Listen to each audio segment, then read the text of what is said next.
നമുക്കിന്ന് വളരെ എളുപ്പത്തിൽ നല്ല ടേസ്റ്റുള്ള ഒരു കൂർക്ക മെഴുക്കുവരട്ടി ഉണ്ടാക്കിയെടുക്കാം. അതിനായിട്ട് ഞാനിവിടെ 1/2 കിലോ കൂർക്കയാണ് എടുത്തിരിക്കുന്നത്. ഇതിനകത്തേക്ക് 1/2 ടീസ്പൂൺ മഞ്ഞൾപ്പൊടിയും ആവശ്യത്തിനുള്ള ഉപ്പും കറിവേപ്പിലയും അല്പം വെള്ളവും ഒഴിച്ച് ഒന്ന് വേവിച്ചെടുക്കാം. ഇതിപ്പോൾ നന്നായിട്ട് തിളച്ചിട്ടുണ്ട്. ഇനി ഒന്ന് മൂടി വെച്ച് വേവിക്കാം.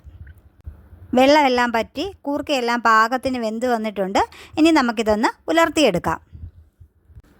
ഒരു ഉരുളി വെച്ച് നന്നായി ചൂടായതിന് ശേഷം അതിനകത്തേക്ക് 2 ടേബിൾ സ്പൂൺ വെളിച്ചെണ്ണ ഒഴിച്ചു കൊടുക്കാം.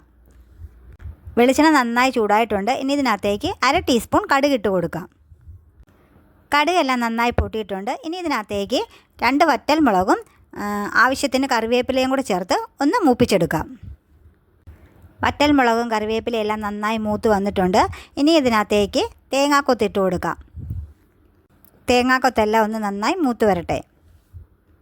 തേങ്ങാക്കൊത്തൊക്കെ പാകത്തിന് മൂത്ത് വന്നിട്ടുണ്ട്. ഇനി ഇതിനകത്തേക്ക് ഒരു മീഡിയം സൈസിലെ സവോള കനം കുറച്ചരിഞ്ഞതും കൂടെ ചേർത്ത് കൊടുക്കാം.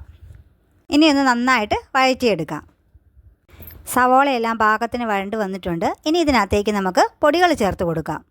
1/2 ടേബിൾ സ്പൂൺ മുളക് പൊടി, 1/2 ടീസ്പൂൺ മീറ്റ് മസാല, 1 ടീസ്പൂൺ കുരുമുളക് പൊടി, 1/2 ടീസ്പൂൺ ഗരം മസാല ഇവയും ചേർത്ത് പച്ചമണം മാറുന്നവരെ ഒന്ന് വഴറ്റി കൊടുക്കാം. പൊടികളുടെ എല്ലാം പച്ചമണം നന്നായി മാറിയിട്ടുണ്ട്. ഇനി ഇതിനകത്തേക്ക് വെന്ത് വെച്ചിരിക്കുന്ന കൂർക്കയും കൂടെ ചേർത്ത് കൊടുക്കാം. ഇനി നന്നായിട്ടിതൊന്ന് മസാലയുമായിട്ട് ഇളക്കി യോജിപ്പിച്ചെടുക്കാം. 1 ടേബിൾ സ്പൂൺ പച്ചവെളിച്ചെണ്ണയും കൂടി ഒഴിച്ച് ലോ ഫ്ലെയിമിലിട്ട് ഒന്ന് ഡ്രൈ ആവുന്നത് വരെ ഇളക്കി കൊടുക്കാം. നല്ല സൂപ്പർ ടേസ്റ്റിലുള്ള കൂർക്ക മെഴുക്കുവരട്ടി ഇവിടെ തയ്യാറായിരിക്കുന്നു.